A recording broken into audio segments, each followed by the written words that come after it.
Welcome to quick mind techniques. इस video में हम देखेंगे नेटवर्क थ्योरी के बारे में और नेटवर्क थ्योरी में हम देखेंगे बेसिक सर्किट्स। तो हम स्टार्ट करते हैं फर्स्ट क्वेश्चन से। हमें फर्स्ट क्वेश्चन दिया है, which of the following formula is use to calculate the total resistance R of the circuit shown below.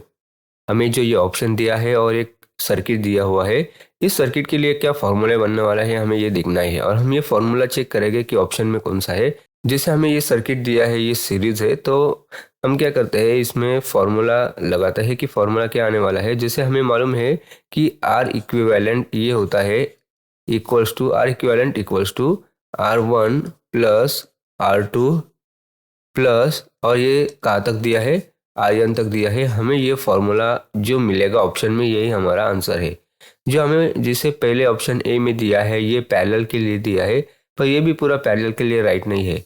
ठीक है, बी में है ये पूरा पैरेलल है, ये पैरेलल के लिए राइट है, पर ये ऑप्शन नहीं है हमारा, पैरेलल भी नहीं है। और ये जो दिया है ये भी इसमें रॉन्ग दिया हुआ है। जो हमने फाइंड किया है ये हमें मिलेगा ऑप्शन डी में, तो हमारा ऑप्शन जो राइट है ये ऑप्शन डी। ठीक है, हम नेक्स्ट देखते हैं। यहाँ पे हमें दिया है two voltage sources of 12 volt each of which can be loaded up to 10 ampere are connected in parallel, which of the following statement about the circuit is true. हमें ये ढूंढना है कि जो स्टेटमेंट दिया है, मतलब जो ऑप्शन में दिया है, इसमें से ट्रू कौन सा है। जैसे मैं दूसरी डायग्राम देखता हूँ, इस डायग्राम में हमने क्या किया, उन्होंने जो कहा है हमने वो ले लिया है।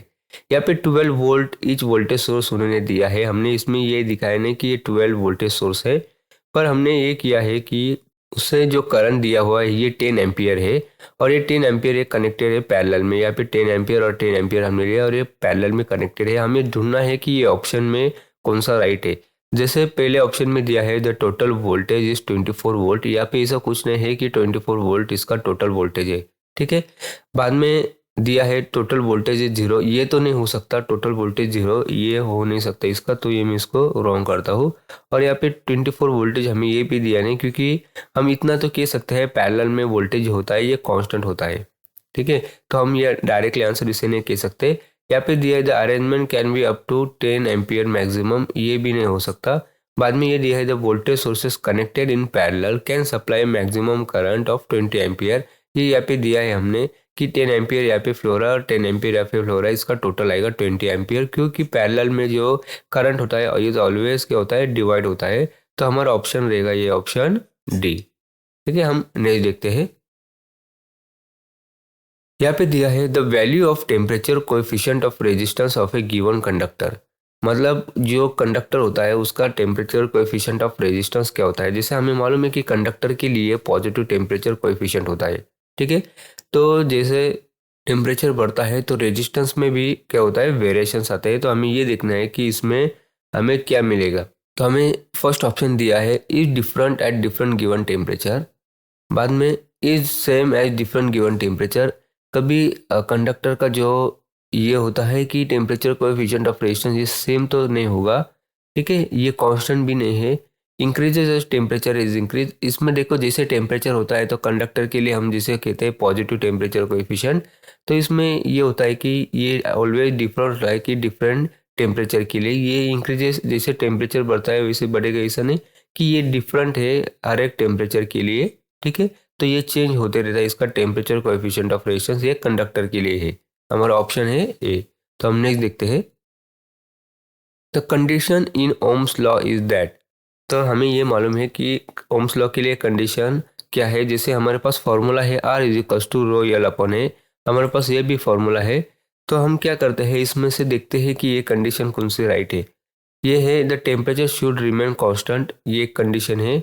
बाद में ratio of V I should be constant, जैसे हम यहाँ पे देखते हैं कि R is equals to V upon I, ये रेशियो होता है ओम्स लॉ के लिए। ठीक है, तो ये इन्होंने कहा है कि ये रेशियो कांस्टेंट चाहिए। बाद में टेम्परेचर शुड वेरी, ये तो नहीं होगा। Current should be proportional to voltage, यहाँ पे करंट यहाँ पे दिया है और ये प्रोपोर्शनल टू वोल्टेज, ये यहाँ पे नहीं आएगा। ठीक है, बाद में हमारा ऑप्शन यहाँ पे जो हो सकता है कि टेम्परेचर ये ऑलवेज क्या होना चाहिए, कांस्टेंट होना चाहिए, क्योंकि टेम्परेचर अगर कांस्टेंट न रहेगा तो इसका रेजिस्टेंस ये हमेशा चेंज होता रहेगा, इसलिए हमें ये टेम्परेचर क्या करना है, कांस्टेंट रखना चाहिए। तो ये जो ओम्स लॉ है ये पॉसिबल है कि यहाँ पे टेम्परेचर कांस्टेंट, मतलब फर्स्ट ऑप्शन तो ये है, वी आई जो ऑप्शन है, रेशियो है जो वी आई का, ये इसमें आप फंस सकते हैं। ये ऑप्शन हो भी सकता है, पर ज़्यादा जो ऑप्शन बराबर है, the temperature should remain constant. अगर टेम्परेचर ही कांस्टेंट रहेगा तो ये ओम्स लॉ फॉलो होगा। ठीक है, तो हमारा ऑप्शन रहेगा ये ऑप्शन ए। ठीक है, हम नहीं देखते हैं। विच of the following wires has the highest resistance. इसमें से हमें कैलकुलेट करके ये देखना है कि हाईएस्ट रेजिस्टेंस ये कौन से वायर का है। जो हमें 4 ऑप्शन दिया है, 4 ऑप्शन में अलग लेंथ और एरिया दिया है, और हमें ये ढूंढना है कि रेजिस्टेंस इसका क्या है। जैसे मैं इसमें फॉर्मूला यूज करूंगा, R is equal to rho L upon है, जो हमें ये फॉर्मूला दिया है। तो इसमें हम क्या करेंगे, वैल्यू पुट आउट करेंगे, और वैल्यू पुट आउट करके हम ढूंढेंगे कि किसका रेजिस्टेंस ज़्यादा है। जैसे पहले मैं अगर ऑप्शन ए के लिए देखता हूँ, तो यहाँ पे हमें फॉर्मूला पुट करना है। जैसे कॉपर के लिए रेजिस्टिविटी हमें दिया होता है 1.7 इंटू 10⁸ ये हमें ऑप्शन दिया हुआ है। तो मैं इसमें लेंथ देखता हूँ, लेंथ हमें इसमें दिया है 5 मीटर, और जो एरिया दिया है इसमें हमें ये दिया है मिलीमीटर में। तो हमें इसे कन्वर्ट करना है, जो 2 मिलीमीटर दिया है तो हम इसमें इसे मीटर में कन्वर्ट करेंगे। तो मीटर में कन्वर्ट करने के लिए 2 इंटू 10⁻, जो मिलीमीटर से मीटर में आने के लिए हमें जो लगता है ये 10⁻³ लगता है, पर ये स्क्वायर में तो हम इसे 10⁻6 इसे लेंगे। फिर यहाँ पे मैं लिखता हूँ 2 इंटू 10⁻6। तो यहाँ पे मैं अभी क्या करता हूँ, ये 10⁻6 ऊपर लेके जाऊँगा तो ये प्लस हो जाएगा। तो ठीक है, मैं एक ये थोड़ा डिटेल सॉल्व करता हूँ। इंटू 10⁻8 इंटू 10⁻+6 हो जाएगा ये। बाद में ये है 5, उसके बाद में डिवाइड में ये आएगा यहाँ पे ये 2।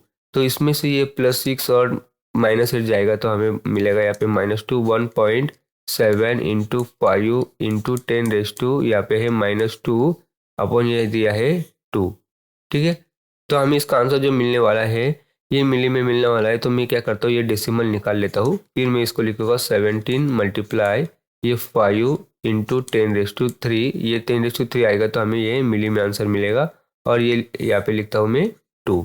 ठीक है, तो मैं और एक स्टेप यहाँ पे लिख के ये 17 5 ये 5 7 35, 5 1 5 ये 85 इंटू 10⁻, ये है -3/2।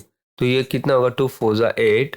ठीक है, फिर यहाँ पे मिलेगा 42.5 मिली ओम। ये हमें यहाँ पे आंसर इसका मिलेगा। थोड़ा डिटेल में सॉल्व किया, हम थोड़ा आगे थोड़ा ऐसे शॉर्टकट में सॉल्व करेंगे। तो हमें ये आंसर जो मिला है फर्स्ट के लिए मिलेगा, पर हमें इसे सबके लिए निकालना है और कैलकुलेट करना है कि किसका जो रेजिस्टेंस है ये बड़ा है। जिससे मैं फिर से सेकंड के लिए कैलकुलेट करता हूँ। इसे कैलकुलेट करने के लिए मैं क्या करता हूँ, फिर से कॉपर के लिए दिया है तो वैल्यू पुट करता हूँ। रेजिस्टिविटी की वैल्यू हमें दी है 1.7 इंटू 10⁻⁻8, और जो लेंथ यहाँ पे दी है ये है 1, और बाद में एरिया जो दिया है हमें ये है 6 इंटू 10⁻6 इक्वल्स टू यह है 1.7।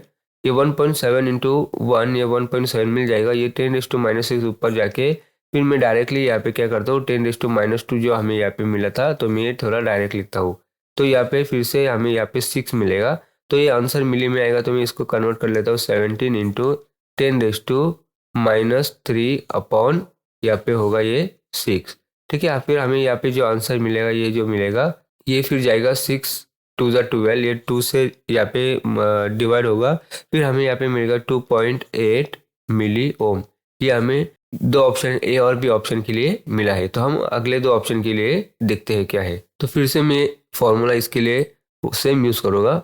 तो इसमें मैं क्या करता हूँ, अभी वैल्यू पुट करता हूँ। तो मुझे जो रेजिस्टिविटी की वैल्यू यहाँ पे दी है ये है अभी एल्यूमिनियम के लिए, ये कॉपर के लिए थी। एल्यूमिनियम के लिए 2.65 इंटू 10⁻, ये है -8। हमें यहाँ पे लेंथ जो दी है ये है 8, और जो हमें यहाँ पे एरिया दिया है ये दिया है 1 इंटू 10⁻6, ये इक्वल्स टू फिर से अगेन मैं यहाँ पे जो किया था ये 2.65 इंटू 10⁻, यहाँ पे मैं डायरेक्टली 2 लिख लेता हूँ। ठीक है, और यहाँ पे है 8। तो यहाँ पे 1 से डिवाइड किया तो ये आपको सेम मिलेगा। बाद में फिर यहाँ पे डेसिमल में आगे लेता हूँ, मतलब 10⁻³ मिली में हमें यहाँ पे मिलेगा। फिर ये 26.5 इंटू 10⁻³ मल्टीप्लाई 8। अगर इससे आप मल्टीप्लाई करोगे तो आपको जैसे 8 5 40, ठीक है, कुछ तो भी यहाँ पे 0 मिलेगा, ये 4। तो आपको अगर ये मल्टीप्लाई करने के बाद फिर आपको ये आंसर मिलेगा, ये है 212 मिली ओम। ठीक है, ये आंसर आपको मिलेगा। बाद में वैसे हम लास्ट का सॉल्व करेंगे। हम फिर से फॉर्मूला देखते हैं, R is equals to rho L upon है, ये फॉर्मूला हम देखेंगे और इसमें फिर से वैल्यू पुट करते हैं, इक्वल्स टू सेम एल्यूमिनियम के लिए 2.65 इंटू 10⁻⁻8 और हमें इसमें लेंथ दी है, ये 1 दी है और जो एरिया दिया है 6 इंटू 10⁻6।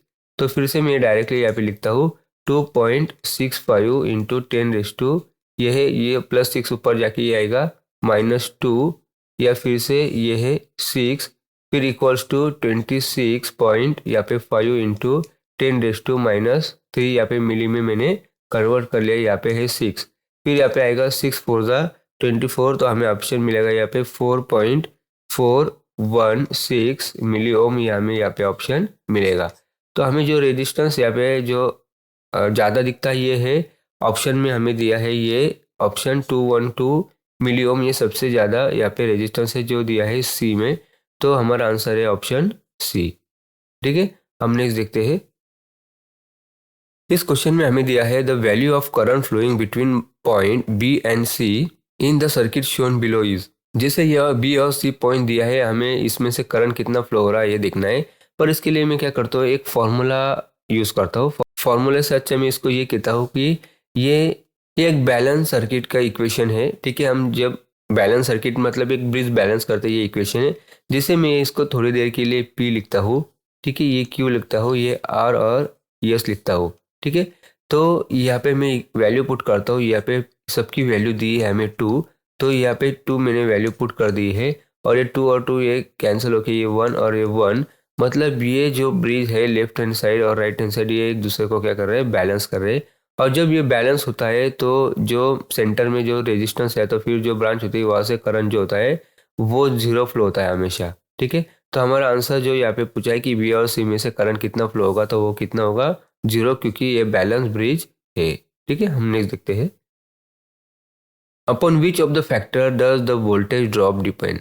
वोल्टेज ड्रॉप कौन से फैक्टर पे डिपेंड है। जैसे हमें वोल्टेज ड्रॉप का फॉर्मूला मालूम है, V is equals to I R. हमें जहाँ पे ये आई आर मिलेगा ये हमारा आंसर रहेगा। जैसे यहाँ पे दिया only upon the resistance of the conductor, सिर्फ रेजिस्टेंस पे नहीं depend. Only upon the length and the specific resistance of the conductor depend. ठीक है, ये भी नहीं है। Upon the cross section area of the conductor depend, ये भी नहीं है। Upon the resistance of the conductor, resistance है, एंड द करंट फ्लोइंग, तो करंट भी है, तो हमारा ऑप्शन रहेगा ये डी। दोनों करंट और रेजिस्टेंस पे डिपेंड है, इसलिए हमारा formula V is equals to I R हम यूज करके ये बता सकते हैं कि इसका आंसर ऑप्शन डी है। हम नेक्स्ट देखते हैं।